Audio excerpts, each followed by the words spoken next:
Ji Qingyuan masih tertidur pulas ketika Lin Yi terbangun oleh dering telepon di tengah malam. Dengan cepat ia mengenakan sandal dan bergegas keluar kamar untuk mengangkat telepon tersebut. Dari seberang sana, terdengar suara Ibu Wang yang memberitahukan bahwa Liu Sisi telah menghubunginya lebih dulu, menyampaikan bahwa hubungan mereka telah berakhir. Liu Sisi juga meminta Ibu Wang untuk menyampaikan perpisahan itu atas namanya. Meskipun dibesarkan oleh Ibu Wang dan sangat menghormatinya, Lin Yi menjelaskan dengan tenang bahwa ia memahami prinsip hidupnya sendiri. Sekali seseorang pergi, maka tidak ada gunanya menoleh ke belakang. Ia tidak akan kembali ke tempat yang pernah ia tinggalkan, tak peduli seberapa dalam perasaannya dulu.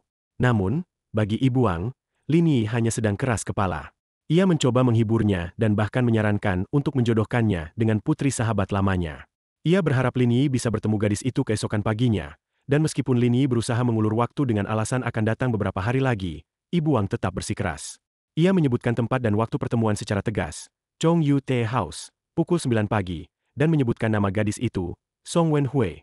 Tanpa memberi kesempatan untuk membantah, Ibu Wang menutup telepon, meminta Lin Yi tidur lebih awal agar tidak terlambat. Setelahnya, Lin Yi hanya bisa menghela napas, mengutuk dalam hati sikap Liu Sisi yang dianggapnya pengecut. Keesokan harinya, Lin Yi tiba di Chong Yu Tea House di daerah Chengdu.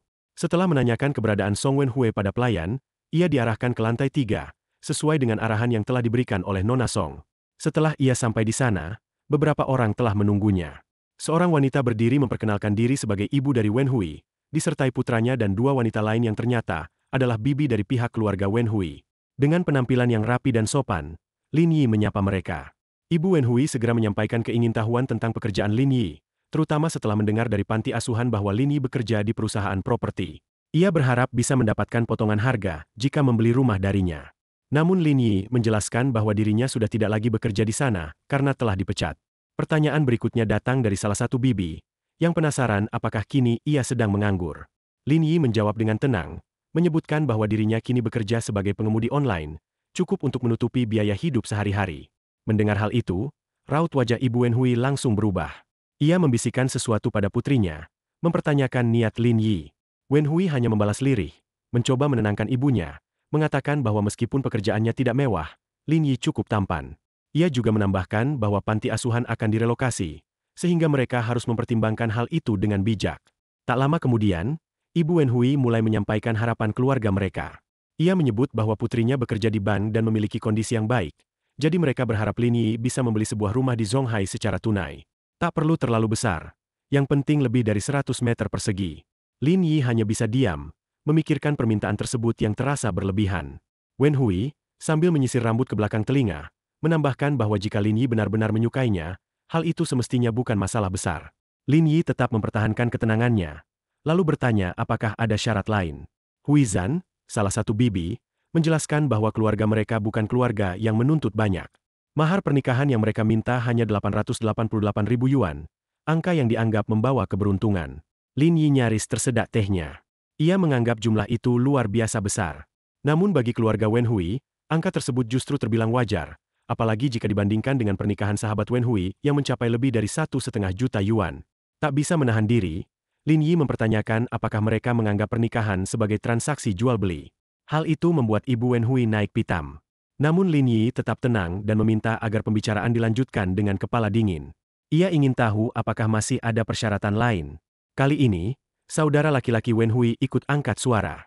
Ia menyatakan bahwa mobil yang dimiliki Lin Yi kelak haruslah mobil impor dengan harga di atas 500.000 yuan, karena yang lebih murah dianggap tak layak. Mendengar semua itu, Lin Yi akhirnya menepuk meja. Ia dengan jujur menyatakan bahwa jika semua tuntutan itu dijumlahkan, maka setidaknya ia butuh dana 10 juta yuan. Dengan kondisinya saat ini, ia tahu persis bahwa tidak mungkin memenuhi semua tuntutan mereka. Ibu Wenhui mulai menunjukkan ekspresi tidak senang. Dengan nada menyindir, ia mempertanyakan bagaimana mungkin ada anak muda yang bisa menikah tanpa bantuan keluarganya. Ucapannya membuat wajah Lin Yi seketika menggelap. Pandangannya berubah dingin saat ia menjelaskan bahwa kedua orang tuanya telah lama tiada, dan ia tidak memiliki siapa-siapa untuk diandalkan. Perkataan itu Ibu Wenhui terkejut. Ia buru-buru mengklarifikasi bahwa maksudnya bukan untuk menyinggung, tetapi penyesalan di wajahnya tampak terlambat. Namun suasana sudah terlanjur tegang. Kakak Wenhui, yang sejak tadi menahan diri, akhirnya membuka niat mereka yang sebenarnya. Ia menyebut bahwa mereka mendengar kabar tentang relokasi panti asuhan tempat Lin Yi dibesarkan, dan bahwa Lin Yi akan mendapat ganti rugi besar dari penjualan tanah. Perkataan itu membuat emosi Lin Yi meledak. Dengan gerakan cepat, ia melemparkan cangkir teh ke arah pria itu, penuh kemarahan. Kini semuanya menjadi jelas. Mereka tidak tertarik padanya, melainkan pada uang yang akan ia terima. Lin Yi menanggalkan sikap sopan yang sejak awal ia pertahankan. Ia menyatakan bahwa dari awal niatnya hanya bermain-main dalam pertemuan ini, tetapi ternyata mereka jauh lebih licik dari yang ia kira. Tidak hanya mengincar panti asuhan, mereka bahkan meminta rumah, mobil, dan mahar pernikahan yang tidak masuk akal. Ia menyebut keluarga itu tidak tahu malu, lalu berdiri dan pergi begitu saja. Di belakangnya, Ibu Wen Hui panik, memeriksa kondisi putranya dan bersiap membawanya ke rumah sakit. Kakak Wen Hui, marah karena telah dipermalukan, berteriak mengancam akan membalas dendam. Ia mengambil sebuah pot bunga, berdiri di dekat jendela, dan menunggu Lin Yi keluar. Begitu melihat Lin Yi di bawah, ia melemparkan pot bunga dari lantai 3 sambil mengutuknya. Namun Lin Yi bereaksi cepat dan berhasil menghindarinya. Ia mendongak, mencoba mencari tahu siapa pelakunya. Suara dari atas menyebutkan bahwa ia beruntung masih bisa menghindar. Kalau tidak, kepalanya mungkin sudah hancur. Ekspresi Lin Yi mengeras. Ia tahu betul bahwa melemparkan benda dari atas bisa berakibat fatal. Ia mengeluarkan kunci mobilnya, berjalan mendekat ke arah mereka, dan menunjukkan bahwa pecahan pot bunga telah menggores mobilnya. Ia menuntut kejelasan. Bagaimana mereka akan mengganti kerusakan itu? Keluarga Wen Hui tercengang saat melihat kendaraan yang diparkir oleh Lin Yi. Adik Hu Yi bergegas turun dan mendekati mobil mewah itu, tidak percaya dengan apa yang dilihatnya. Ia bertanya dengan ragu apakah mobil itu benar-benar milik Lin Yi. Dengan sikap tenang namun tajam, Lin Yi menjawab bahwa mobil itu memang miliknya. Ia menyebut bahwa harga mobil tersebut saat baru mencapai 28 juta yuan, dan biaya pengecatan ulang saja hampir 2 juta yuan. Ia menanyakan apakah mereka ingin membayar secara tunai atau transfer. Wen Hui, yang sejak tadi hanya diam, akhirnya maju dengan ekspresi terkejut. Ia tidak menyangka bahwa Lin Yi memiliki mobil sekelas itu. Namun Lin Yi menjawab dengan ketus, menegaskan bahwa mobil itu jelas miliknya, dan mendesak mereka untuk segera menentukan cara pembayaran, karena ia tidak berniat berlama-lama. Sikap Wen Hui berubah drastis. Ia menggenggam lengan Lin Yi dengan lembut, mencoba bersikap manja, mengatakan bahwa kakaknya hanya sedikit emosional. Ia mengaku bahwa ia menyukai Lin Yi dan bersedia berjuang bersama, meski Lin Yi tidak memiliki pekerjaan tetap. Namun tatapan Lin Yi hanya menunjukkan kejijikan. Ia mengusir mereka semua dan memberi waktu 1 minggu untuk mengganti kerugian senilai 2 juta yuan. Jika tidak, mereka harus bersiap menerima panggilan pengadilan. Dengan langkah mantap dan penuh harga diri, Lin Yi meninggalkan tempat itu, tanpa menoleh ke belakang. Di belakangnya, Ibu Wen Hui menampar putrinya karena gagal mempertahankan pria seperti Lin Yi. Kemarahan juga datang dari kakaknya, yang menyalahkan Wen Hui karena telah melewatkan kesempatan untuk mengikat hubungan dengan orang kaya. Mereka bertengkar, saling menyalahkan, panik memikirkan bagaimana menghadapi tuntutan yang akan datang. Sementara itu, di dermaga Wangeong, Lin Yi memarkir mobilnya dan keluar, memandang sekeliling dengan tatapan tenang. Suasana di sana sangat ramai, dipenuhi orang-orang dan kendaraan mewah. Beberapa orang tampak bersantai, sementara yang lain sibuk dengan urusannya masing-masing. Tak jauh dari tempatnya berdiri, sepasang pria dan wanita terlihat sedang berbicara. Si wanita tampak bersandar manja pada pria di sebelahnya, yang merupakan manajer operasional sebuah bisnis pelayaran. Dengan nada penuh penyesalan, ia mengatakan bahwa ia secara tidak sengaja merusak kursi di kapal, dan kini memohon bantuan pria itu untuk membantunya mencari solusi. Pria itu pun kemudian berdalih bahwa kursi kapal yang rusak oleh gadis itu terbuat dari kulit mahal, dan perbuatannya tidak bisa dibiarkan begitu saja. Namun si gadis justru merespons dengan menggoda, mengeluh bahwa dirinya hanyalah selebritas internet biasa tanpa cukup uang untuk mengganti rugi. Ia lalu menawarkan ganti rugi dengan cara lain, yang langsung disambut antusias oleh pria tersebut. Ia bahkan mengajaknya datang ke kantor malam itu, untuk membayar dengan cara yang ia maksudkan. Saat situasi mulai semakin jauh, Lin Yi tiba-tiba muncul dan memotong percakapan mereka. Ia mempertanyakan bagaimana mungkin ada orang yang merusak properti pelabuhan namun tidak mendapat sanksi apapun. Reaksi kedua orang itu langsung berubah. Gadis tersebut menunjukkan ketidaksenangan, mempertanyakan urusan Lin Yi dalam masalah ini, sementara pria itu, yang ternyata seorang manajer, menunjukkan sikap kasar dan menyatakan bahwa tanggung jawab ada di tangannya, dan ia yang berhak memutuskan bentuk ganti rugi. Tanpa berkata banyak, Lin Yi membalikan badan kemudian berlalu pergi. Namun sebelum pergi, ia sempat mengingatkan pria itu agar tidak lupa posisinya sebagai manajer. Jika si gadis tidak membayar kerugian, maka tanggung jawab itu akan sepenuhnya dibebankan padanya. Ucapan itu memicu kemarahan pria tersebut. Ia mengejek Lin Yi dan mempertanyakan siapa dirinya sebenarnya, dengan nada penuh penghinaan. Tak lama kemudian, Lin Yi tiba di sebuah perusahaan. Seorang resepsionis menyambutnya dengan ramah dan menanyakan tujuannya. Saat Lin Yi menyebutkan bahwa ia ingin bertemu dengan manajer Bai Songjong, ekspresi resepsionis berubah seketika. Ia segera mengenali identitas Lin Yi sebagai CEO perusahaan tersebut dan mengantarnya menuju ruang rapat, sambil mengatakan bahwa manajer Bai telah menunggunya. Begitu Lin Yi masuk ke dalam ruangan, beberapa manajer senior sudah berkumpul. Ia menanyakan apakah semua yang diperlukan sudah hadir. Manajer Bai buru-buru menjawab bahwa hanya satu orang yang belum datang, yaitu manajer Miao, yang kemungkinan masih sibuk dan akan terlambat. Lin Yi memutuskan untuk menunggu dan memerintahkan agar manajer Miao segera dijemput. 5 menit berselang, manajer Miao akhirnya tiba dengan tergesa-gesa dan menyampaikan permintaan maaf. Lin Yi menatapnya tajam dan mempertanyakan kesibukannya. Mendengar pertanyaan itu, manajer Miao mulai menyadari bahwa orang yang ada di hadapannya adalah pemimpin baru mereka. Ia langsung panik, tubuhnya gemetar, dan akhirnya berlutut sambil meminta maaf berulang kali. Ia bersumpah akan mengganti rugi dan memohon kesempatan kedua. Namun Lin Yi tetap pada keputusannya. Baginya, semuanya sudah terlambat. Atas perintah manajer Bai, petugas keamanan masuk dan membawa manajer Miao keluar meski ia terus meratap. Dengan suasana yang lebih tenang, rapat resmi dimulai. Lin Yi menyampaikan hasil inspeksi pribadinya di pelabuhan. Ia menilai bahwa banyak aspek yang perlu diperbaiki, dan karena itu memutuskan untuk melakukan renovasi besar-besaran. Meskipun ada suara keberatan yang menyebutkan bahwa pelabuhan Wangjiang sudah berada di peringkat kedua secara nasional, Lin Yi dengan tegas menyatakan bahwa ia tidak ingin berada di urutan kedua. Targetnya adalah menjadikan pelabuhan itu sebagai pelabuhan terbesar di dunia. Ia juga meyakinkan bahwa dana renovasi sudah tersedia. Sebagai tambahan, Lin Yi mengumumkan kenaikan gaji bagi seluruh staf pelabuhan. Gaji dasar dinaikkan sebesar 20%, sementara gaji manajer senior ditingkatkan 10%. Pengumuman itu disambut sorak-sorai penuh kegembiraan oleh semua karyawan yang hadir. Setelah rapat selesai, Lin Yi segera meninggalkan lokasi. Saat berjalan keluar, sebuah notifikasi muncul di layar ponselnya, sebuah pemberitahuan bahwa seseorang telah membawa lukisan untuknya. Ia membalas dengan singkat, menyatakan bahwa ia akan segera datang. Tak lama setelah itu, sebuah panggilan masuk. Di ujung telepon, suara seorang karyawan dari toko jam mewah menyapanya, mengkonfirmasi bahwa jam tangan edisi ulang tahun ke-175 yang ia pesan 3 hari lalu telah tiba, dan menanyakan kapan dan di mana Lin Yi bisa menerimanya. Lin Yi terdiam sejenak. Ia tahu bahwa setelah mengambil lukisan, ia masih harus menghadiri pesta ulang tahun kakek Ji Qingyuan, dan waktu yang ia miliki sangat terbatas. Ia kemudian menyarankan agar jam tersebut dikirim langsung ke Villa Jujo Pavilion. Namun pihak toko menolak karena nilai barang yang terlalu tinggi, dan mereka hanya bisa menyerahkannya secara langsung. Setelah mempertimbangkan sejenak, Lin Yi memberikan arahan baru, meminta seseorang untuk mengantar jam tangan itu ke East Lake Villa saja. Saat senja menyelimuti East Lake Villa, Lin Yi turun dari superkarnya dan berjalan santai menuju pintu masuk villa. Di sana, Ji Qingyuan telah menunggunya, tampil anggun dalam balutan gaun malam elegan yang memeluk lekuk tubuhnya dengan sempurna. Kalung berliontin zamrud yang menggantung di lehernya memantulkan cahaya senja, memancarkan aura mewah dan memikat.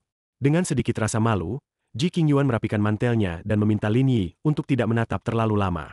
Namun Lin Yi hanya tersenyum dan menyiratkan bahwa penampilannya malam itu memang terlalu mencuri perhatian untuk diabaikan.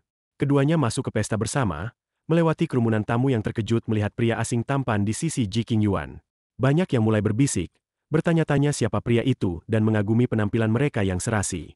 Di tengah kemewahan pesta, Ji Qingyuan menghampiri kakeknya, Jia Yongqing, dan menyampaikan permohonan maaf karena datang terlambat. Kakeknya menyambut mereka dengan senyum hangat, merasa gembira karena untuk pertama kalinya, cucunya membawa seseorang yang spesial untuk diperkenalkan secara resmi. Namun, suasana hangat itu segera terganggu oleh kehadiran Yong Changxin yang tiba-tiba muncul dan menyindir dengan keras, menyebut bahwa pria yang datang bersama Ji Qingyuan adalah seorang sopir taksi online. Ia mengaku pernah menjadi penumpangnya dan mulai menuduh bahwa pria itu bersikap kurang ajar, menggunakan mobil perusahaan seenaknya, bahkan mencoba merayunya. Tuduhan itu disambut oleh tatapan bingung dan khawatir dari para tamu. Ji Qingyuan segera membela Lin Yi, menyangkal tuduhan kakaknya. Namun suasana semakin panas saat Jia Yongqing menatap Lin Yi dengan raut serius dan mempertanyakan kebenaran tuduhan itu. Ji Qingyuan tetap teguh, menjelaskan bahwa mobil yang dikendarai Lin Yi adalah miliknya sendiri, dan pekerjaan sebagai sopir taksi online hanyalah bagian dari keinginannya untuk merasakan pengalaman hidup yang nyata. Yong Changxin menanggapi dengan sinis, menuduh bahwa Ji Qingyuan terlalu polos, dan mengatakan bahwa pria dari keluarga kaya tidak akan menghabiskan waktu mengemudi untuk orang lain. Keributan itu memuncak ketika seseorang menyarankan untuk tidak memperpanjang perselisihan dan meminta agar calon saudara ipar diberi kesempatan untuk melihat sendiri siapa Lin Yi sebenarnya. Ji Qingyuan merasa kaget mendengar istilah calon saudara ipar. Rupanya, Yong Tianxin memperkenalkan pacarnya, Fu Jianping, sebagai pasangan resminya dan menyebut bahwa ia akan menjadi bagian dari keluarga besar mereka. Fu Jianping pun memperkenalkan diri dengan penuh percaya diri. Ia menyebut dirinya sebagai manajer umum agen Baba cabang Yanjing dan mengklaim bahwa Lin Yi mungkin hanya seorang sopir biasa yang sedang dalam promosi. Perusahaan Baba memang sedang mempromosikan layanan mobil mewah. Ia bahkan mengancam akan melaporkan Lin Yi ke kantor pusat untuk penyelidikan lebih lanjut. Yong Changxin pun kemudian menambahkan, menganggap Ji Qingyuan telah tertipu oleh penampilan semata. Ayah Ji Qingyuan yang ikut mendengar semua itu mulai hilang kesabaran dan mempertanyakan apa yang sebenarnya terjadi. Ji Qingyuan tetap membela Lin Yi, meminta semua orang untuk mendengarkan penjelasannya terlebih dahulu. Namun Jia Yongqing akhirnya mengangkat tangan dan menghentikan perdebatan. Ia menyebut bahwa Ji Qingyuan terlalu naif dan menyuruh Lin Yi pergi dari pesta ulang tahun tersebut, karena dianggap tidak pantas untuk berada di sana. Saat suasana mulai memanas dan Lin Yi hendak pergi, sebuah superkar mewah berhenti di depan villa. Seorang wanita turun dari mobil dan bertanya, apakah ada yang bernama Tuan Lin Yi? Setelah Lin Yi menjawab bahwa ia adalah orang yang dimaksud, wanita itu membuka kotak hitam besar dan menunjukkan sebuah jam tangan emas bertatahkan berlian yang berkilau mencolok. Itu adalah jam tangan edisi ulang tahun ke-175 dari salah satu merek jam tangan mewah paling bergengsi di dunia. Kerumunan tamu terdiam. Fu Jianping tampak terpana dan menyebut bahwa jam itu bernilai setidaknya 17 juta yuan. Ia tak habis pikir bagaimana Lin Yi bisa memilikinya. Yong Changxin pun terlihat kebingungan dan mulai mempertanyakan kenyataan yang ada di depannya. Lin Yi dengan tenang mengenakan jam itu di pergelangan tangannya dan memandang semua orang dengan ekspresi datar, meminta mereka untuk menunjukkan penghormatan dan tahu diri. Perubahan suasana begitu drastis. Tamu-tamu yang sebelumnya mencibir kini mulai memuji, menyebut bahwa Ji Qingyuan benar-benar beruntung memiliki pasangan seperti Lin Yi. Mereka juga menyanjung Ji Yongqing karena memiliki cucu perempuan yang pandai memilih calon pasangan. Ji Yongqing sendiri merasa lega dan tersenyum puas, menyadari bahwa penilaiannya tadi keliru. Ia segera memanggil Yong Changxin dan menyuruhnya meminta maaf. Namun ibu Yong Changxin tidak terima. Ia menolak permintaan maaf itu dengan alasan bahwa semua ini hanya kesalahpahaman kecil. Ia dengan sinis mengatakan bahwa Lin Yi hanya sedang memamerkan kekayaan dan bahkan belum menunjukkan perhatian kepada Ji Qingyuan. Ia melemparkan tuduhan bahwa Lin Yi kemungkinan besar akan meninggalkan Ji Qingyuan dalam waktu dekat. Ji Qingyuan, yang tidak bisa menahan diri lagi, menjawab dengan tajam, menyiratkan bahwa mungkin bibi mereka hanya iri karena tidak memiliki seseorang seperti Lin Yi di sisinya. Ibu Yong Changxin tetap tidak mundur dan menantangnya untuk melihat bagaimana kelanjutannya nanti. Ia juga mengkritik bahwa Lin Yi mengenakan jam mewah itu untuk dirinya sendiri, bukan sebagai hadiah ulang tahun untuk kakeknya. Yong Changxin segera memanfaatkan momen tersebut untuk mengalihkan perhatian. Ia membanggakan bahwa ia telah mempersiapkan hadiah yang lebih sesuai untuk kakek. Dengan bantuan Fu Jianping, ia menunjukkan sebuah kotak berisi satu set koin kuno dari dinasti Qing. Ia menjelaskan bahwa nilainya sudah mencapai lebih dari 2 juta yuan dan akan terus naik jika disimpan dalam waktu yang lama. Dengan percaya diri, ia menyerahkan hadiah itu kepada Ji Yongqing, menyindir bahwa inilah contoh pemberian yang benar-benar tulus dan penuh pertimbangan. Ibunya segera ikut menimpali dengan dukungan penuh, menyatakan bahwa apa yang dilakukan pacar anaknya benar. Ia memanfaatkan momentum untuk kembali menyindir Ji Qingyuan, menyebut bahwa sekalipun seseorang memiliki pacar kaya, jika pria itu tidak peduli dan bahkan tidak mau mengeluarkan uang sedikit pun untuk orang yang ia sayangi, maka tidak ada artinya. Bagi mereka, perhatian harus diperlihatkan dalam bentuk nyata, bukan hanya kehadiran, tapi juga pemberian. Ji Qingyuan akhirnya angkat bicara dengan tegas. Ia menyatakan bahwa Lin Yi sebenarnya telah membawa hadiah untuk kakeknya. Ia menyerahkan sebuah batu giok indah kepada Ji Yongqing dan menjelaskan bahwa hadiah tersebut telah dipikirkan dengan sangat matang. Ji Yongqing memperhatikan giok itu dengan seksama, mengagumi kilau dan kualitasnya yang tinggi, dan mengungkapkan kekagumannya terhadap pilihan hadiah itu. Namun suasana hangat itu segera kembali berubah saat Yong Changxin mengejek, menyindir bahwa seorang pria yang mampu mengendarai supercar dan memakai jam tangan bernilai puluhan juta justru memberi hadiah yang murah. Ji Yongqing tidak menyukai komentar itu. Ia menegaskan bahwa makna dan ketulusan di balik pemberian jauh lebih penting daripada nilai nominalnya. Hadiah tidak diukur dari harganya, melainkan dari niat si pemberi. Di sisi lain, Lin Yi meletakkan tangannya di bahu Ji Qingyuan dan membisikkan bahwa sebenarnya batu giok itu bukan darinya, melainkan dari Ji Qingyuan sendiri. Ia mengingatkannya bahwa tak perlu berbohong. Namun Ji Qingyuan cepat-cepat menyela ucapannya, tak ingin kebohongan kecil itu terbongkar. Menyadari situasi yang kurang ideal, Lin Yi kemudian melangkah maju ke tengah ruangan. Ia menatap Ji Yongqing dan menyatakan bahwa sebagai tamu, ia merasa tidak pantas datang ke pesta ulang tahun tanpa membawa hadiah. Dengan tenang, ia menyerahkan sebuah bingkisan kecil yang tampak biasa, namun isi di dalamnya membuat semua orang tercengang. Ketika Ji Yongqing membuka bingkisan itu, ia tak bisa menyembunyikan keterkejutannya. Di dalamnya terdapat lukisan Peach Blossom Spring karya Zhang Daqian, seorang maestro seni lukis Tiongkok yang karyanya telah mendunia. Keheningan menyelimuti ruangan. Mereka yang mengenali karya itu tahu bahwa nilainya luar biasa tinggi, diperkirakan lebih dari 200 juta yuan. Yong Changxin melangkah maju, tidak percaya dengan apa yang dilihatnya. Ia mempertanyakan keaslian lukisan itu dan menduga bahwa kakeknya mungkin salah melihat. Menurutnya, lukisan itu tampak biasa saja. Namun Ji Yongqing menjelaskan bahwa hanya orang dengan pengetahuan mendalam yang bisa menghargai makna tersembunyi di balik lukisan Zhang Daqian. Ketegangan meningkat ketika Fu Jianping ikut berkomentar dan meragukan lukisan tersebut. Ia menyatakan bahwa lukisan itu mirip dengan salah satu koleksi pribadi CEO mereka, Chen Shuang, yang pernah menolak tawaran pembelian sebesar 230 juta yuan. Ia menduga kuat bahwa lukisan yang dibawa Lin Yi adalah tiruan. Ejekan pun kembali muncul dari Yong Changxin, yang menuduh Lin Yi mencoba menipu keluarga mereka dengan membawa barang palsu. Namun Ji Qingyuan tetap teguh membela Lin Yi. Ia menyatakan dengan yakin bahwa Lin Yi bukanlah tipe orang yang akan melakukan penipuan semacam itu. Dalam hatinya, Lin Yi merasa kagum atas keteguhan Ji Qingyuan, meski mereka baru mengenal dalam waktu singkat. Baginya, Ji Qingyuan adalah gadis yang tulus dan baik hati. Ketika semua mata masih tertuju pada lukisan, tiba-tiba benda itu disobek menjadi dua bagian. Ternyata, Fu Jianping lah pelakunya. Ia dengan arogan menyatakan bahwa ia pernah melihat lukisan asli itu secara langsung di rumah CEO Cheng, dan menyimpulkan bahwa yang di tangan Lin Yi adalah palsu. Ji Qingyuan marah besar melihat tindakan itu, namun Lin Yi Fu Jianping hanya menjawab santai, menyebut bahwa dalam dunia barang antik, jika sebuah barang terbukti palsu, menghancurkannya di tempat adalah tindakan yang lumrah. Situasi memanas, dan Lin Yi kemudian mengambil alih. Ia maju ke depan dan menyatakan bahwa ia mendengar Fu Jianping menjabat sebagai manajer operasional perusahaan Baba di Yanjing.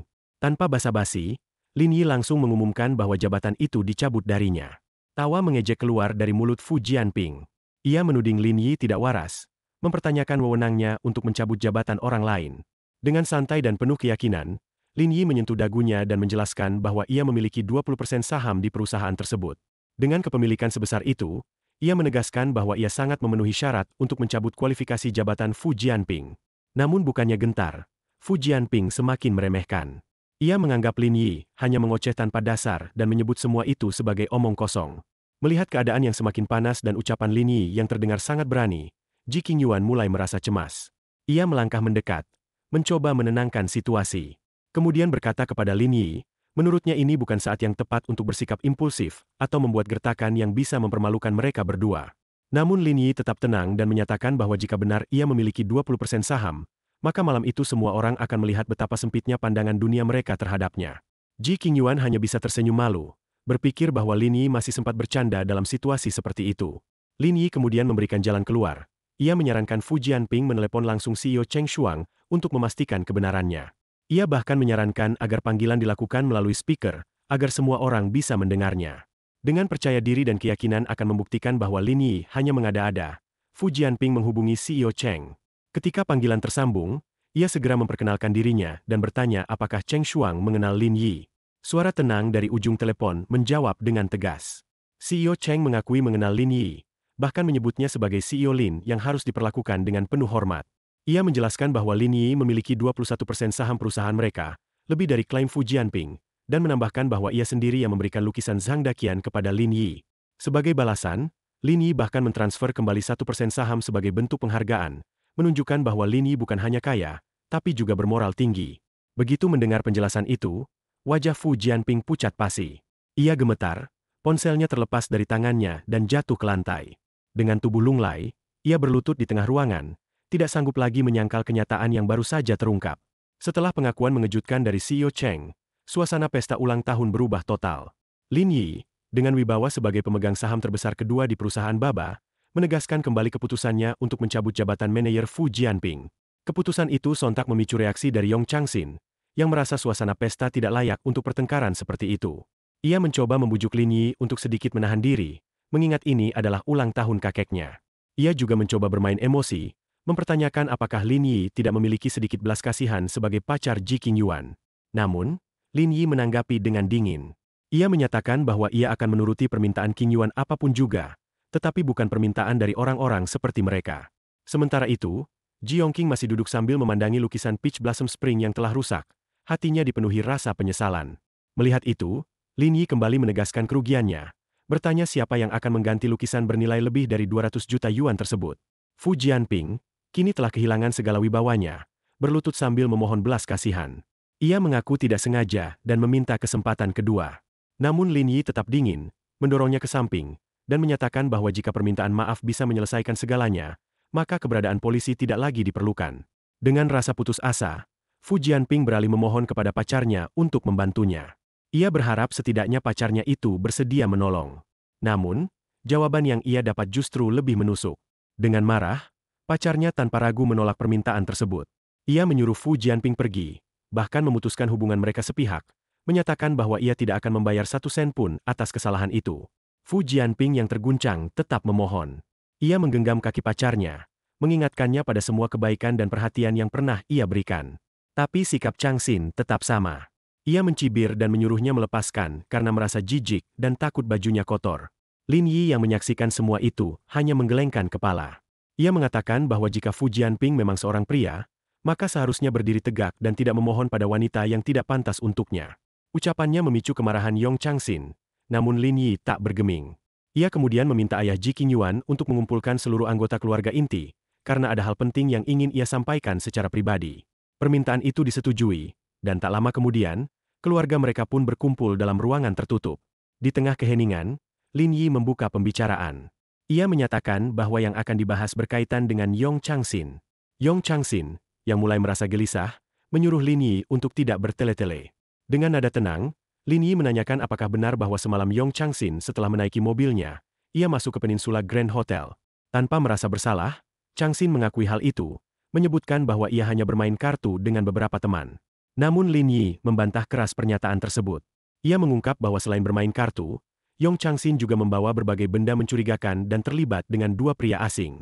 Ia mengungkap bahwa ada video bukti dari kamera hotel yang memperlihatkan kejadian tersebut, dan bahkan berniat mengirimkannya ke ponsel Ji Qingyuan.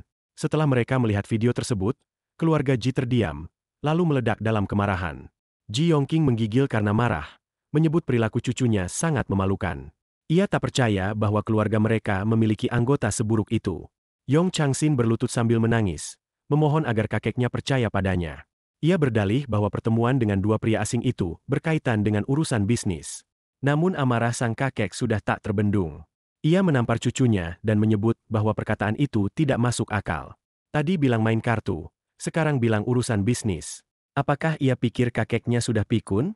Ibunya mencoba membela, mengatakan bahwa Lin Yi mungkin membuat fitnah karena dendam. Tapi ayah Ji Qingyuan segera memotongnya.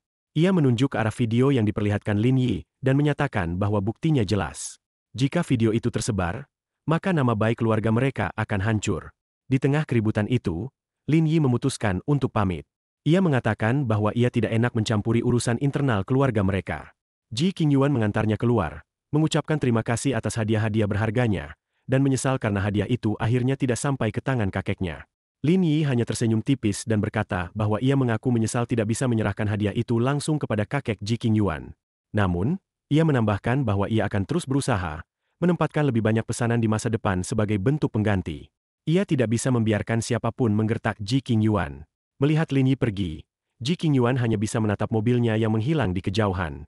Dalam hati, ia merasa lega. Awalnya ia mengira Lin Yi akan menuntut sesuatu yang sulit, tetapi ternyata permintaannya hanya sederhana, agar ia sering memesan tumpangan. Di sisi lain, Lin Yi sendiri merasa puas. Ia bergumam dalam hati bahwa mungkin ia tak bisa datang ke pesta ulang tahun lagi, jadi lebih baik fokus menerima pesanan tumpangan demi menyelesaikan misinya. Beberapa saat kemudian, sebuah notifikasi masuk ke ponselnya. Lin Yi mendapatkan permintaan pesanan baru. Di kompleks perumahan lain, seorang gadis bernama Yuan Yuan mendengar namanya dipanggil. Ia menoleh dan melihat seorang anak laki-laki menghampirinya. Ternyata itu Rui, yang mengatakan bahwa ia datang untuk mengantarnya ke sekolah. Dengan bangga, Rui menyebut bahwa ayahnya baru saja membelikan BMW dan bertanya apakah itu keren. Namun Yuan Yuan terlihat tidak tertarik. Ia memalingkan wajah, menyuruh Rui pergi duluan, karena tumpangan yang ia pesan akan datang sebentar lagi. Rui tidak menyerah. Ia menggenggam tangan Yuan Yuan, mencoba meyakinkannya bahwa sebagai gadis tercantik di sekolah, menaiki taksi online ke sekolah sangatlah memalukan. Kemudian ia memaksa Yuan Yuan untuk naik ke dalam mobilnya. Saat suasana mulai canggung, sebuah supercar berhenti tak jauh dari mereka. Jendela mobil itu perlahan turun, dan dari dalam terdengar suara Lin Yi, yang sedang mencari penumpang dengan nomor telepon tertentu. Yuan Yuan langsung mengenali nomornya sendiri dan menyadari bahwa pria di dalam mobil mewah itu adalah sopir online-nya. Ia segera masuk ke mobil, meninggalkan Rui yang ternganga tak percaya melihat mobil mewah yang dinaiki Yuan Yuan. Di dalam mobil, suasana berubah ceria. Yuan Yuan sangat antusias, memuji Lin Yi dan bertanya-tanya bagaimana mungkin seorang sopir online bisa mengendarai mobil sport. Lin Yi menanggapinya dengan santai, mengatakan bahwa jenis kendaraan bukanlah hal yang penting selama seseorang bekerja keras. Yuan Yuan terlihat terkesan dan menyebut Lin Yi sebagai sosok yang hebat. Ketika mereka tiba di sekolah, Yuan Yuan dengan malu-malu meminta izin untuk menambahkan Lin Yi di WeChat. Saat ditanya alasannya, ia menjawab dengan nada genit, mengisyaratkan ketertarikan pada pandangan pertama. Lin Yi hanya menasihatinya agar tidak terlalu polos terhadap orang asing dan segera pamit pergi. Dalam hatinya, ia mengeluhkan betapa polos, atau mungkin pura-pura polos, anak-anak muda zaman sekarang. Beberapa saat setelah itu, Lin Yi menerima telepon dari Song Wenhui. Perempuan itu memberitahukan bahwa ia akan mulai bekerja besok dan meminta Lin Yi untuk menjemputnya. Namun, Lin Yi menjawab dengan dingin, mempertanyakan apakah Song Wenhui sudah siap membayar biaya kerusakan mobilnya yang mencapai 2 juta yuan. Song Wenhui mencoba bersikap lembut, menyebut Lin Yi sudah sebagai keluarga dan mengatakan bahwa semuanya hanyalah ujian yang sudah berhasil dilalui oleh Lin Yi. Ia mengklaim bahwa mereka kini sudah resmi menjadi sepasang kekasih. Lin Yi hanya bisa diam sejenak, merasa muak dengan kelicikan Song Wenhui. Ia mengancam akan membawa masalah ini ke ranah hukum jika ganti rugi tidak dibayar, lalu menutup panggilan dengan rasa kesal dalam hati, menganggap wanita itu benar-benar tidak tahu malu. Tak lama kemudian, suasana berubah ketika Lin Yi tiba di apartemen Tai. Sinar matahari yang hangat menyinari wajah Si Xinyu yang sangat senang melihat Lin Yi. Setelah masuk ke dalam mobil, Si Xinyu langsung menyampaikan bahwa ia ingin pergi ke sirkuit Shanghai International, karena ada acara khusus yang akhirnya bisa ia datangi. Ia juga membawa sepotong buah dan menyuapkannya kepada Lin Yi, yang langsung memuji rasa manis buah tersebut.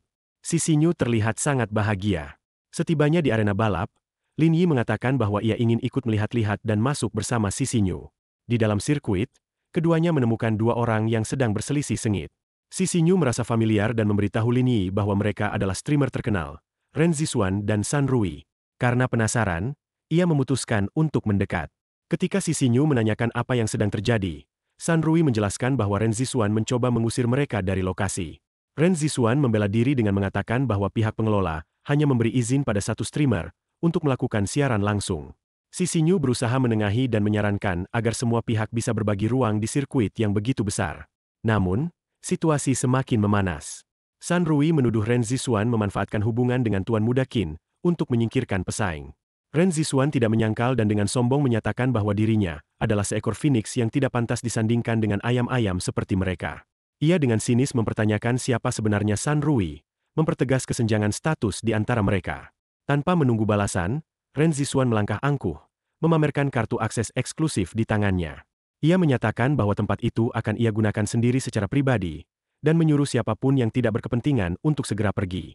Di belakangnya, San Rui mengepalkan tangan, matanya dipenuhi amarah dan rasa tidak berdaya. Si Xinyu, yang menyaksikan semuanya, berusaha menenangkan suasana. Dengan nada lembut, ia menyarankan agar San Rui mengalah saja, mengingat Ren Zixuan mendapat dukungan dari sosok berpengaruh seperti Tuan Muda Qin. Tidak ada gunanya melawan dalam kondisi seperti ini. Dengan ekspresi kecewa, San Rui mengangguk pelan. Ia berkata lirih, seolah menelan kepahitannya sendiri, bahwa mereka sebaiknya pergi saja. Tidak ada lagi yang bisa dilakukan, dan semua ini benar-benar menjengkelkan. Namun, sebelum langkah kaki mereka menjauh, suara tenang dan berat muncul dari sisi mereka. Lin Yi, yang sedari tadi memperhatikan dari kejauhan, akhirnya angkat bicara. Ia menyampaikan dengan mantap bahwa tidak ada seorang pun dari mereka yang perlu pergi. Hari itu, mereka semua akan tetap bisa melakukan siaran langsung di tempat tersebut. Kata-kata Lin Yi membuat semua orang terkejut kaget. San Rui dan Si Xinyu memandangnya tak percaya. Sementara Ren Zixuan langsung membalikkan badan dengan wajah merah padam karena marah. Ia menatap Lin Yi tajam dan bertanya dengan nada menghina, siapa sebenarnya pria itu, berani-beraninya melawan kehendak Tuan Muda Qin. Ia bahkan mengancam Lin Yi, menyiratkan bahwa jika berani menentang, ia akan mengalami nasib buruk tanpa tahu penyebabnya. Namun, Lin Yi tetap tenang. Dengan ekspresi santai, ia hanya berkata bahwa jika benar demikian, maka biarlah Tuan Muda Qin sendiri datang. Ia ingin melihat langsung bagaimana dirinya akan mati seperti yang dikatakan Ren Zixuan. Sikap santai Lin Yi justru membuat Si Xinyu merasa khawatir. Ia mencoba menenangkannya, menyarankan agar mereka tidak terpancing emosi dan segera pergi dari tempat itu. Namun, Lin Yi tetap pada pendiriannya. Dengan penuh keyakinan, Ia mengajak Xixinyu dan San Rui ikut bersamanya, menyatakan bahwa ia akan memastikan mereka bisa melakukan siaran langsung hari itu juga. Reaksi San Rui dan Xixinyu penuh keterkejutan. San Rui, yang masih diliputi rasa penasaran, bertanya dengan suara pelan kepada Xixinyu tentang latar belakang Lin Yi. Xixinyu sendiri tidak tahu pasti, namun ia menjawab dengan penuh keyakinan bahwa ia percaya pada Lin Yi. Bahkan jika harus menembus lautan api sekalipun, ia akan tetap mengikutinya. San Rui akhirnya tersentuh oleh keyakinan Xixinyu. Ia segera berlari mengejar Lin Yi dan Xixinyu yang mulai berjalan pergi, menyatakan bahwa ia pun percaya pada Lin Yi. Sementara itu, dari depan, Ren Zixuan hanya bisa memandangi mereka dengan ekspresi meremehkan. Dengan nada sinis, ia mengeluarkan ejekan, meyakini bahwa dalam waktu singkat mereka akan dipermalukan dan mungkin bahkan dipukuli keluar dari tempat itu. Tak lama kemudian, mereka semua berjalan menuju tempat parkir yang dipenuhi mobil-mobil mewah. Xixinyu terpesona oleh luasnya sirkuit dan keindahan mobil-mobil yang terparkir. San Rui pun tak bisa menutupi antusiasmenya, membayangkan ledakan jumlah penonton jika mereka berhasil live streaming di tempat eksklusif ini. Kemudian, rasa penasaran membuat San Rui memberanikan diri untuk bertanya pada Lin Yi tentang kepastian mereka bisa tetap melakukan siaran langsung di tempat itu. Namun, Lin Yi menanggapinya dengan tenang. Tanpa sedikit pun keraguan di wajahnya, ia hanya menyuruh mereka menyiapkan peralatan. Keberadaannya di sana adalah jaminan bahwa tak seorang pun akan mampu mengusir mereka. Di tengah percakapan, Ren Zixuan berjalan menuju kerumunan bersama Tuan Muda Qin. Ia langsung mengadu pada manajer sirkuit, menyebut bahwa hanya dirinya yang berhak melakukan siaran hari itu dan menuduh Lin Yi serta yang lainnya mengganggu aturan. Namun, kejutan besar terjadi saat manajer sirkuit dengan penuh hormat menyambut Lin Yi sebagai CEO. Bahkan Tuan Muda Qin, Qin Han, terlihat senang dan bersikap sangat akrab dan melambaikan tangan kepada Lin Yi. Kekagetan menyelimuti Ren Zixuan ketika kenyataan di hadapannya tak bisa lagi disangkal. Wajahnya pucat saat ia menoleh ke arah Qin Han dan dengan suara gemetar mempertanyakan apakah mereka benar-benar mengenal pria yang tadi ia hina. Namun reaksi Qin Han justru meledak dalam kemarahan. Ia berteriak bahwa Ren Zixuan buta karena tidak mengenali sosok bermartabat seperti Lin Yi, sang pemilik sirkuit balap itu, dan menyindir betapa mustahil jika mereka tidak saling mengenal. Ren Zixuan tak mampu berkata lagi, tubuhnya mematung karena terkejut. Lin Yi kemudian angkat bicara, menyampaikan dengan tenang bahwa wanita yang baru saja dimarahi itu sebelumnya telah bersikap kasar padanya di luar sirkuit. Qin Han, dengan tatapan tidak senang, segera menepis tangan Ren Zixuan yang mencoba mendekatinya. Ia menyatakan bahwa Ren Zixuan bukanlah temannya, melainkan hanya gadis pinggiran yang datang untuk bersenang-senang, dan mengatakan bahwa ia akan segera menyingkirkannya. Ketakutan mulai menyelimuti Ren Zixuan. Ia memohon kepada Qin Han agar tidak mengusirnya, mengingat bahwa jika hari itu ia tidak bisa melakukan siaran langsung, maka karirnya akan hancur. Namun permohonannya tidak menggugah hati Qin Han. Dengan nada dingin ia menjelaskan bahwa ia tahu betul karakter Lin Yi, dan bahwa jika Ren Zixuan tidak mengganggu lebih dulu, mungkin Lin Yi bahkan tak akan memperdulikannya. Qin Han kemudian memanggil petugas keamanan untuk membawanya keluar. Ren Zixuan pun diseret menjauh, menjerit histeris, menyuarakan penolakannya sambil meronta, namun tak ada yang memberinya simpati. Setelah itu, Qin Han berpaling kembali kepada Lin Yi dan dengan nada bersenda gurau bertanya apakah streamer wanita yang bersama Lin Yi adalah miliknya. Ia bahkan menawarkan untuk memperkenalkan beberapa gadis lain yang lebih menggoda, menilai tubuh si streamer itu biasa saja meskipun wajahnya cukup menarik. Namun Lin Yi menanggapi dengan dingin, sambil menepuk kap mobil, ia menolak dengan tegas, menyindir bahwa jika Qin Han benar-benar ingin merasa bangga atas sesuatu, seharusnya itu dilakukan lewat tindakan yang mencerminkan kebanggaan bagi negara, bukan hal-hal dangkal seperti itu. Sementara itu, San Rui yang menyaksikan semua percakapan itu hanya bisa terpaku. Dalam hatinya, ia bertanya-tanya siapa sebenarnya Lin Yi. Sosok yang begitu tenang, bahkan mampu bercakap santai dan menyindir langsung seseorang sekelas Tuan Muda Qin, jelas bukan orang sembarangan. Tak lama kemudian, dengan antusias Qin Han mengajak Lin Yi untuk menjajal lintasan baru sirkuit itu. Ia mengatakan bahwa tangannya sudah gatal dan ingin balapan 2 putaran. Lin Yi, tetap dengan sikap santainya, menyetujui ajakan itu dan menyebut bahwa kemampuan menikungnya sudah jauh meningkat, sehingga Qin Han tak akan mudah mengalahkannya kali ini. Suara mesin mobil segera bergemuruh, mengisi udara sirkuit dengan dentuman yang membangkitkan semangat. Sementara itu, San Rui yang ikut menyaksikan dengan penuh semangat segera menyarankan agar mereka memulai siaran langsung agar tidak melewatkan momen yang luar biasa ini. Di dalam mobil, Qin Han menantang Lin Yi dengan taruhan yang lebih menarik. Ia menyatakan bahwa balapan biasa terlalu membosankan dan menawarkan taruhan 100.000 yuan per detik untuk 5 putaran, dengan yang kalah harus membayar pemenang. Lin Yi langsung menerima tantangan itu tanpa sedikit pun ragu. Seorang gadis cantik mengenakan gaun merah mengangkat bendera, menghitung mundur dengan lantang, dan kedua mobil pun meluncur bersamaan ketika hitungan terakhir terdengar. Kecepatan dan ketepatan manuver menjadi penentu di lintasan. Mobil Qin Han tertinggal jauh di belakang, sementara Lin Yi dengan gesit dan percaya diri melintasi garis finish lebih dulu. Papan skor segera menampilkan hasil akhir yang jelas menunjukkan keunggulan Lin Yi. Xi Nyu berteriak gembira melihat kemenangan itu dan memuji Lin Yi dengan tulus. Lin Yi menghampiri Qin Han dan menanyakan dengan nada santai, apakah ia mengaku kalah. Qin Han, meski dengan berat hati, mengakui kehebatan Lin Yi. Ia bahkan menyebut bahwa Lin Yi benar-benar menakutkan karena meskipun dirinya sudah berlatih keras, tetap saja tidak bisa mengejar kecepatan Lin Yi. Dengan enggan, ia menyerahkan uang 2 juta yuan sebagai hasil kekalahan. Lin Yi menerimanya dengan senyum puas, lalu menyerahkan uang itu kepada manajer Zhou, memberitahu bahwa mobilnya mengalami sedikit goresan dan meminta agar diperbaiki. Manajer Zhou menerima uang itu dengan hormat, menyatakan bahwa ia akan segera mengambil gambar dan menghubungi pabrik untuk mengirimkan teknisi terbaik dari luar negeri. Sebelum pergi, Lin Yi memberi instruksi kepada Xi Nyu dan San Rui untuk tetap tinggal di sirkuit dan melanjutkan siaran langsung mereka. Ia meyakinkan bahwa jika mereka membutuhkan sesuatu, mereka bisa menghubungi Zhou Haitao. Xi Nyu dengan senang mengucapkan terima kasih atas bantuannya. Qin Han kemudian mendekat, merangkul bahu Lin Yi dan bercanda mengenai kebiasaan Lin Yi yang kini kembali menjadi sopir taksi online.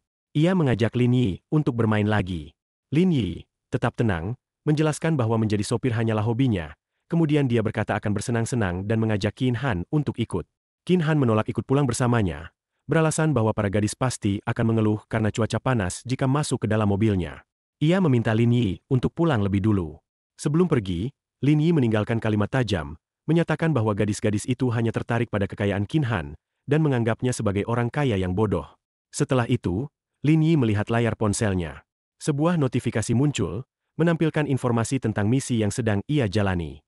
Dalam hati, ia menyadari bahwa masih ada 3 perjalanan lagi yang harus ia selesaikan dan memutuskan untuk kembali bekerja setelah makan. Ia tiba di sebuah restoran dan disambut hangat oleh pemiliknya, Bibi Liu. Dengan ramah, Lin Yi bertanya mengapa restoran tutup lebih awal hari itu, menyampaikan bahwa ia rindu dengan masakan buatan Bibi Liu. Pemilik restoran menjelaskan bahwa ia hendak menjemput putrinya, Jia Jing, sebelum kembali membuka restoran, dan menawarkan untuk memasakkan apa saja yang Lin Yi inginkan. Lin Yi, dengan kebaikan hati, menawarkan diri untuk menjemput putri Bibi Liu, Xiao Jing, sehingga mereka bisa makan bersama nanti. Ia juga meminta agar disiapkan sosis favoritnya. Permintaan itu disambut dengan senang dan Bibi Liu mengucapkan terima kasih. Lin Yi kemudian pergi ke sekolah untuk menjemput Xiao Jing. Ia sudah menunggu sekitar 20 menit, namun gadis kecil itu belum juga keluar. Ia menghampiri seorang siswi dan bertanya apakah seluruh murid sudah pulang, dan siswi itu menjawab bahwa kelas telah selesai. Di dalam ruang kelas, Lin Yi masuk dan langsung terkejut saat melihat sosok yang dikenalnya, Kuo Jingshu. Ia berpikir sejenak, menyadari siapa wanita itu. Di dalam ruangan tersebut, suasana sedang tegang. Seorang wanita parubaya tengah berteriak pada guru Kuo, menunjukkan luka gores di wajah putranya, dan menyalahkan gadis kecil bernama Xiao Jing atas kejadian itu. Ia mengancam akan menuntut karena putranya bercita-cita masuk dunia hiburan dan wajah adalah aset terpentingnya. Di hadapan wanita itu, berdiri guru Gu dan Xiao Jing yang menangis, berusaha membela diri bahwa ia diprovokasi dan dibuli terlebih dahulu sebelum melawan. Langkah kaki berat kemudian terdengar di ambang pintu. Lin Yi masuk, mengenakan sepatu hitam, dan langsung menyatakan bahwa dengan wajah seperti itu, putra wanita tersebut sebaiknya tidak bermimpi menjadi artis. Suara Lin Yi membuat Kuo Jingshu dan Xiao Jing menoleh dengan wajah lega. Mereka memanggilnya dengan riang. Lin Yi berjalan mendekat dan menepuk kepala Xiao Jing dengan lembut. Ia mengatakan bahwa ibunya sedang sibuk di restoran dan dirinya datang untuk menjemput gadis kecil itu. Saat ia melihat baju Xiao Jing yang robek dan wajah sedihnya, Lin Yi pun bertanya dengan nada khawatir apa yang sebenarnya terjadi. Xiao Jing menjelaskan bahwa anak laki-laki itu telah merobek bajunya, dan ia tidak akan membiarkan dirinya dibuli seperti itu. Situasi pun memanas kembali. Namun kali ini, Lin Yi berada di sana untuk memastikan bahwa Xiao Jing tidak akan disalahkan begitu saja. Saat Lin Yi melihat konfrontasi antara anak kecil dan orang tua yang marah, ia langsung mengambil alih situasi. Dengan tenang namun tegas, ia menyatakan bahwa anak laki-laki itulah yang memulai pertikaian, dan memperingatkan agar tidak berpura-pura menjadi korban hanya untuk menekan pihak lain dengan ancaman hukum. Namun, wanita itu bersikeras tidak mau mengalah. Ia mencerca Lin Yi, mempertanyakan sikapnya dan menuntut ganti rugi, menegaskan bahwa jika tidak dipenuhi hari itu juga, masalah tidak akan selesai. Sementara itu, Jia Jing, yang menyaksikan pertengkaran, mulai menangis, merasa bersalah dan ketakutan. Ia mencoba membela diri, mengatakan bahwa ia dibuli terlebih dahulu. Namun, sang ibu dari anak laki-laki malah mengejeknya, menyebutnya sebagai anak rendahan yang tidak layak bersuara. Mendengar hinaan tersebut, ketenangan Lin Yi pun hilang. Ia langsung menampar wanita itu dengan keras. Wanita itu terdiam, memegang pipinya yang kini memerah. Ia terpana, tidak percaya bahwa seseorang berani melakukan itu padanya. Lin Yi tak ingin berdebat lebih lanjut, hanya meninggalkan satu kalimat pedas, bahwa jika orang tua tidak tahu bersikap, maka anak pun akan bertindak semena-mena. Wanita itu tentu tak bisa menerima penghinaan semacam itu, dan dengan amarah yang meluap, ia melampiaskannya pada guru yang sejak tadi hanya diam. Ia mengancam akan melibatkan suaminya, yang merupakan direktur HR di Jonghan Capital, serta mengatakan bahwa ia akan membawa masalah ini ke jalur hukum melalui tim legal perusahaannya. Namun, harapannya bahwa pihak sekolah akan gentar ternyata sia-sia. Guru Gu Jingshu tetap tenang dan tegas. Ia menyatakan bahwa kejadian tersebut jelas bermula dari anak wanita itu. Bahkan jika pihak mereka membawa masalah ini ke ranah hukum, hasilnya tetap tidak akan menguntungkan mereka. Ancaman wanita itu semakin meningkat, mengatakan bahwa ia tidak akan membiarkan sekolah ataupun pihak guru merasa tenang. Tapi Gu Jingshu tidak bergeming. Ia kemudian meminta Lin Yi untuk membawa pulang Jia Jing lebih dulu, sambil menyatakan bahwa ia sendiri akan menjelaskan situasinya kepada kepala sekolah. Mendengar itu, Xiao Jing dengan polos mengucapkan terima kasih, dan Lin Yi pun mengajak gadis kecil itu untuk pergi, mengatakan bahwa ibunya telah menunggu. Namun, sebelum mereka bisa keluar, pintu kembali terbuka. Seorang pria dengan amarah meledak-ledak masuk ke ruangan. Ia langsung menuduh guru telah membiarkan anaknya dibuli. Kemudian sang anak pun berteriak dan menuding Lin Yi serta Jia Jing sebagai pelakunya. Ia kemudian berkata jika Lin Yi baru saja memukul ibunya dan menyebut mereka semua sebagai preman. Tanpa tahu duduk perkara yang sebenarnya, pria itu langsung memerintahkan Lin Yi untuk berlutut dan meminta maaf. Ia dengan sombong menyebutkan bahwa atasannya adalah Qin Han dan dengan bangga menyatakan bahwa ia memiliki pengaruh besar di Shanghai. Mendengar nama Qin Han disebut, ekspresi Lin Yi langsung berubah. Ia mengeluarkan ponselnya, menelepon Qin Han sambil menyebutkan bahwa ia baru saja memenangkan taruhan melawan temannya itu, namun kini malah dikonfrontasi oleh seorang direktur HR dari perusahaannya yang menuntutnya untuk berlutut. Di seberang telepon, Qin Han terkejut dan bingung, mengatakan bahwa tidak mungkin perusahaannya memiliki pegawai sebodoh itu. Lin Yi memastikan bahwa ia tidak sedang bercanda, dan seketika itu juga suasana di telepon berubah serius. Qin Han yang kini sadar akan situasi, dengan cepat menyatakan bahwa ia akan menyelidiki siapa pria tersebut, dan berjanji akan memberikan penjelasan kepada Lin Yi. Sementara itu, pria arogan bernama Li Duang, yang menyaksikan perubahan sikap Lin Yi, mulai merasa gugup dan penasaran siapa yang baru saja dihubungi. Lin Yi menjawab dengan datar, Qin Han. Namun Li Duang tidak percaya dan terus meremehkannya, menyatakan bahwa tidak mungkin seseorang seperti Lin Yi mengenal sosok berkuasa seperti Qin Han. Sebelum ia bisa melanjutkan ejekannya, ponselnya berdering. Saat ia mengangkat telepon, suara Qin Han terdengar garang dan penuh kemarahan. Qin Han langsung memecatnya di tempat, menyebut bahwa perusahaannya tidak butuh orang bodoh seperti dirinya, dan menyuruhnya segera kembali ke kantor dan angkat kaki dari posisinya. Li Duang panik, suaranya mulai bergetar. Ia mencoba memohon, mengatakan bahwa dirinya baru membeli rumah dan mobil dengan sebuah pinjaman, dan bahwa pemecatan akan menghancurkan hidupnya. Namun, Qin Han tak tergoyahkan. Ia berkata jika tidak ingin dipecat, maka pergilah ke cabang mereka di Afrika, karena tempat itulah satu-satunya pilihan tersisa baginya. Mendengar itu, tubuh Li Duang melemas. Ponselnya terlepas dari tangan, jatuh ke lantai dan layarnya pecah. Ia terduduk dengan tatapan kosong di lantai, seperti orang kehilangan akal. Istrinya yang melihat kondisi suaminya mulai panik, bertanya apa yang terjadi. Li Duang hanya bisa berkeringat dingin dan dengan suara gemetar menyatakan bahwa Lin Yi memang benar-benar mengenal Qin Han, dan bahwa ia baru saja dipecat langsung oleh atasannya. Seketika itu juga, Li Duang berlutut di depan Lin Yi, menyadari betapa dalam masalah yang telah ia timbulkan. Ia memohon dengan panik agar Lin Yi memberinya kesempatan, agar Qin Han tidak benar-benar memecatnya. Namun, Lin Yi tidak menunjukkan sedikit pun simpati. Ia justru menendang pria itu, lalu berbalik pergi bersama Xiao Jing. Sebelum keluar, ia meninggalkan peringatan tajam bahwa mereka seharusnya bersyukur karena ia yang hadir di tempat itu, karena jika yang datang adalah Bibi Liu dan Xiao Jing saja, tidak bisa dibayangkan bagaimana mereka akan diperlakukan. Ia menyarankan agar mereka belajar menjadi orang yang lebih baik. Setelah itu, Lin Yi dan Xiao Jing pun pergi, meninggalkan keluarga yang kini diliputi ketakutan dan kehancuran. Sesampainya di rumah, Jia Jing begitu bersemangat untuk menceritakan kejadian yang baru saja dialaminya kepada ibunya. Namun, sebelum ia sempat mengucapkan lebih dari beberapa kata, Lin Yi segera memberi isyarat agar ia berhenti. Dengan meletakkan jari telunjuk di bibirnya, ia meminta agar cerita tentang kejadian di sekolah disimpan untuk sementara. Jia Jing, yang mengerti maksud isyarat itu, menghentikan ucapannya dengan pipi yang merona kegembiraan. Dalam hatinya, ia memahami bahwa pengalaman hari itu menjadi semacam rahasia kecil antara dirinya dan Lin Yi. Di malam hari, Saat bintang-bintang mulai bertaburan di langit, Lin Yi berjalan perlahan di sekitar kompleks Chaon Group. Pikirannya melayang pada Ji Qingyuan yang masih sibuk bekerja lembur.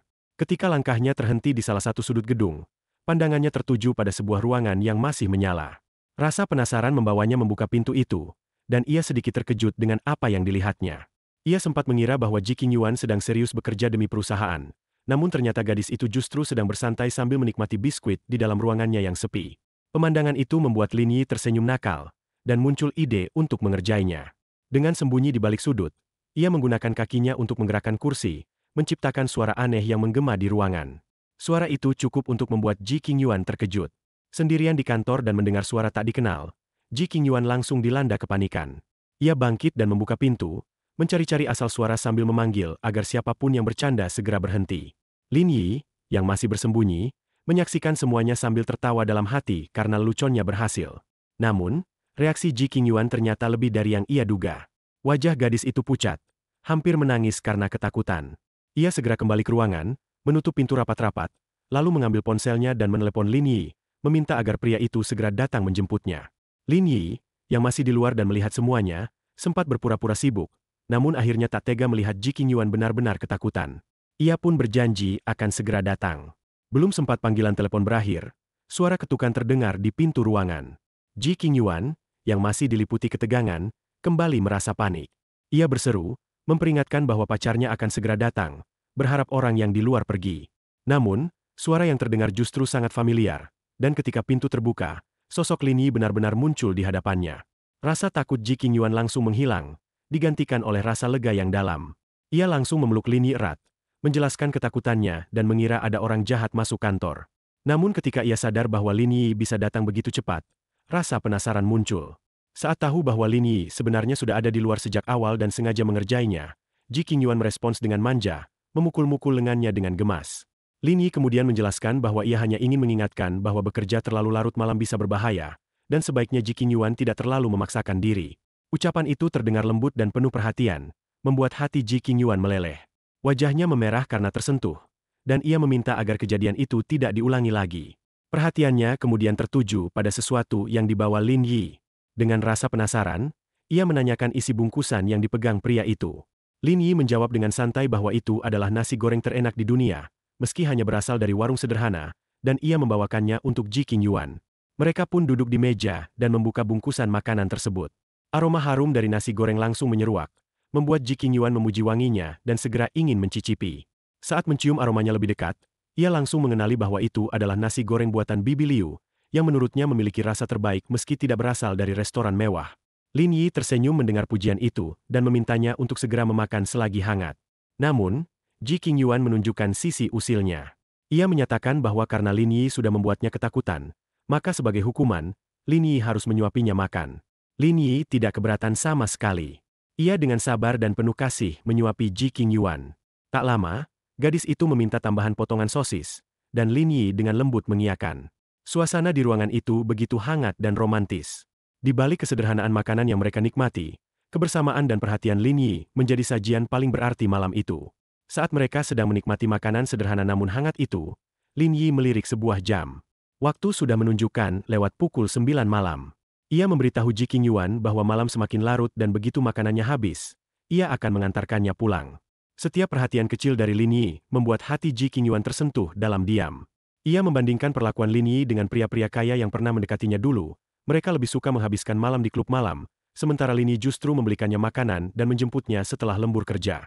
Namun momen hangat itu seketika terganggu oleh dering ponsel Lin Yi yang tergeletak di atas meja. Panggilan itu datang dari Qin Han. Begitu diangkat, suara riuh langsung terdengar dari seberang. Qin Han sedang berada di tempat ramai, mungkin sebuah pesta. Ia memberitahu bahwa urusan yang sebelumnya mereka bicarakan sudah selesai. Ia juga menambahkan bahwa dirinya baru saja bertemu beberapa selebritis wanita cantik, dan mengajak Lin Yi untuk bergabung, menganggapnya sebagai cara pelampiasan yang menyenangkan.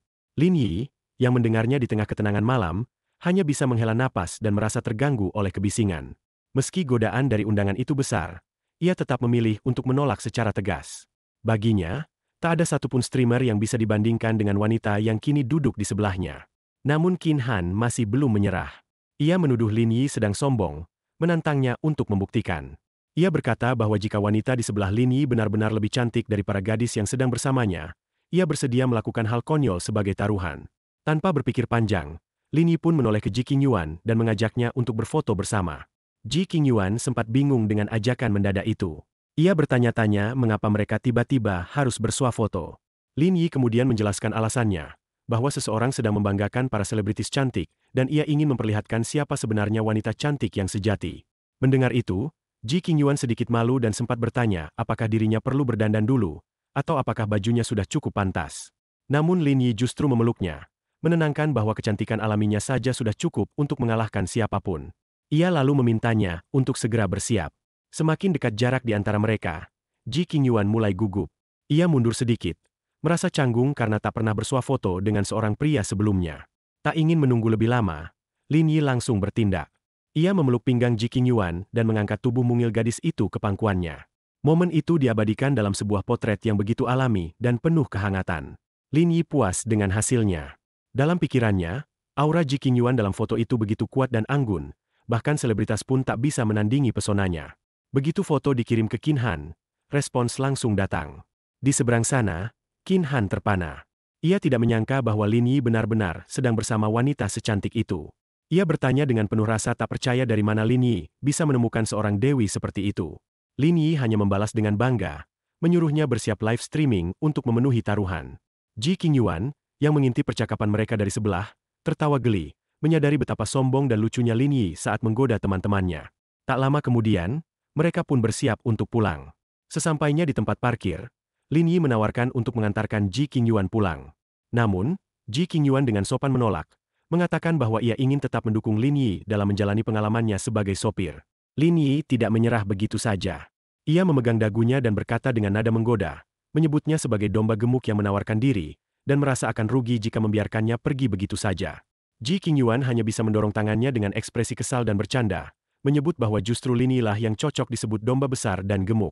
Akhirnya, ia setuju untuk diantar pulang. Di dalam mobil super mewah milik Lin Yi, suasana kembali tenang. Saat mobil melaju pelan di area parkir, Lin Yi menyampaikan bahwa ia ingin membicarakan sesuatu. Ia bertanya pada Ji Qingyuan mengenai prosedur mendirikan yayasan amal. Mendengar itu, Ji Qingyuan tampak khawatir. Ia menjelaskan bahwa mendirikan yayasan tidak mudah, apalagi bagi individu, karena pemerintah sendiri kesulitan mengelola lembaga sosial semacam itu. Namun, Lin Yi menjawab dengan keteguhan hati. Ia tidak peduli seberapa sulitnya, selama itu adalah hal yang benar, ia ingin melakukannya sebaik mungkin. Jawaban itu membuat Ji Qingyuan merasa tenang. Ia memuji Lin Yi, merasa dirinya sendiri tidak akan sanggup menandingi idealisme dan tekad pria itu. Namun Lin Yi justru menganggap Ji Qingyuan rendah hati. Ia mengingat bahwa Ji Qingyuan dulu pernah memiliki 2 rumah yang disewakan kepada pekerja migran di Shanghai dengan harga sangat murah. Itu saja sudah merupakan bentuk amal yang nyata. Lin Yi menyampaikan rasa terima kasihnya dan meminta bantuannya untuk mengurus pendirian yayasan itu. Mendengar kesungguhan dalam suara Lin Yi, Ji Qingyuan memenuhi permintaannya. Ia langsung setuju dan berjanji akan membantu menanyakan prosedur yang dibutuhkan. Bagi Ji Qingyuan, ini bukan lagi soal yayasan atau amal, tapi tentang berjalan bersama seseorang yang benar-benar punya hati dan niat baik untuk dunia. Beberapa saat kemudian, mobil Lin Yi berhenti di depan villa tempat tinggal Ji Qingyuan. Gadis itu turun dari mobil, namun sebelum sempat melangkah masuk, Lin Yi memanggilnya dari belakang. Ji Qingyuan berbalik, menduga Lin Yi masih ingin menyampaikan sesuatu yang penting. Namun, yang terucap hanyalah sebuah pertanyaan ringan, sebuah undangan untuk menemaninya ke Yancheng keesokan harinya. Ji Qingyuan merasa senang dengan ajakan itu. Tapi alih-alih memberikan jawaban langsung, ia hanya tersenyum nakal, memberi isyarat bahwa ia akan mempertimbangkannya, lalu melambaikan tangan dan masuk ke dalam rumah. Lin Yi pun melanjutkan perjalanannya pulang, dengan senyum yang masih tertinggal di wajahnya. Tak lama setelah mobil kembali melaju, layar ponsel Lin Yi menyala. Sebuah notifikasi muncul. Ia telah menerima rating bintang 5. Sesaat setelah itu, sistem virtual berbentuk wanita cantik bernama Ling Wei kembali muncul di hadapannya. Dengan semangat khasnya, ia menyampaikan bahwa misi telah selesai dan progres profesi mencapai 100%. Ling Wei memberi ucapan selamat atas penyelesaian profesi pertama dan menawarkan pilihan untuk membuka profesi baru. Tanpa ragu, Lin Yi langsung memilih untuk melanjutkan. Seketika, sebuah kartu digital muncul di layar sistem. Ling Wei memperkenalkan profesi baru tersebut dengan penuh antusiasme, instruktur olahraga universitas. Bersamaan dengan itu, ia juga menyerahkan paket hadiah profesi yang sangat besar, terdiri dari dana 500 juta yuan, ramuan peningkat semua atribut, dan satu item misterius bernama kebijaksanaan para bijak. Lin Yi sempat heran dengan pilihan profesi barunya yang tampak terlalu sederhana. Namun Ling Wei menjelaskan bahwa ramuan yang diberikan akan membuatnya tak hanya unggul secara fisik, tapi juga menguasai berbagai disiplin ilmu secara instan, bahkan matematika tingkat tinggi akan terasa mudah. Ia lalu menampilkan botol kecil berisi cairan biru cemerlang dan menjelaskan bahwa kebijaksanaan para bijak adalah saripati pengetahuan dari ilmuwan paling brilian di dunia, yang akan membantu Lin Yi menyatu sepenuhnya dengan peran barunya. Lin Yi menatap botol itu sejenak sebelum akhirnya memutuskan untuk meminumnya. Begitu ramuan itu mengalir dalam tubuhnya, sinar biru langsung memancar dari dalam dirinya. Aura terang berwarna-warni muncul dan menyelimuti seluruh tubuhnya. Dalam sekejap, ia merasa berbagai ilmu pengetahuan seperti bahasa asing, fisika, kimia, hingga strategi kompleks memenuhi pikirannya. Tak ada lagi batasan antara teori dan praktik, semuanya terasa begitu alami. Lin Yi tersenyum puas, merasakan perubahan mendalam pada tubuh dan pikirannya. Ling Wei yang berdiri di sampingnya menunjukkan efek lanjutan dari ramuan itu, peningkatan seluruh atribut fisik. Ketika Lin Yi memeriksa dirinya, ia mendapati tubuhnya kini memiliki bentuk ideal, lengkap dengan otot perut yang terbentuk sempurna. Perubahan itu membuatnya sangat senang. Bahkan ia sempat memeluk Ling Wei karena begitu antusias dengan semua pencapaiannya.